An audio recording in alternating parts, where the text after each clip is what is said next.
So good afternoon friends, welcome to my channel. Number సిరీస్లో మరొక problem చూద్దాము. 13, 35, 57, 79, 9, 11 and what next number. అయితే ఇక్కడ చూడండి, మనకి ఇక్కడ డిఫరెన్స్ కనిపిస్తే ఇక్కడ చూడండి 13,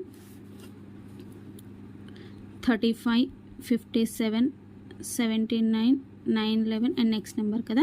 అయితే 1కి 3కి డిఫరెన్స్ ఎంత? 2. మళ్ళీ ఇదే 3 ఇక్కడ ఉంది. ఓకేనా, ఈ రెండింటికి డిఫరెన్స్ ఎంత? 2. ఈ 5 అనేది ఇక్కడ ఉంది. మళ్ళీ 5కి 7కి డిఫరెన్స్ ఎంత? 2. మళ్ళీ ఇదే 7 ఇక్కడ ఉంది. మళ్ళీ ఈ రెండింటికి డిఫరెన్స్ ఎంత? ఈ రెండింటికి డిఫరెన్స్ ఎంత? 2. ఓకేనా. అయితే ఇప్పుడు నెక్స్ట్ నెంబర్ ఏం రావాలి మనకి? ఇక్కడ 9 అనేది ఇక్కడ వచ్చింది కాబట్టి ఇక్కడ 11 రావాలి, 11 రావాలి. అయితే రెండింటి మధ్య అన్నిటికీ కూడా డిఫరెన్స్ ఎంత ఉంది? 2 ఉంది కాబట్టి 11కి 2కి డిఫరెన్స్ అంటే ఎంత? 11, 13 చూడండి. 13కి 11కి డిఫరెన్స్ 2 అనమాట. కాబట్టి సో ఆప్షన్ సి అనేది రైట్ అనమాట. ఓకేనా, ఏం లేదు. ఫస్ట్ ప్రతి 2 నెంబర్స్కి మధ్య డిఫరెన్స్ అనేది 2 ఉంది కాబట్టి ఈ అన్నిట్లలో డిఫరెన్స్ 2 ఏది ఉంది? ఇక్కడ 11, 10 అంటేనేమో 1, 14, 92 అంటే ఎక్స్ట్రా ఉంది. 11, 13 అంటే కరెక్ట్ 2 ఉంది డిఫరెన్స్. 11, 17 అంటే ఇక్కడ 6 ఉంది డిఫరెన్స్. కాబట్టి 11, 13 అనేది ఆన్సర్ అనమాట. ఓకేనా. So thank you.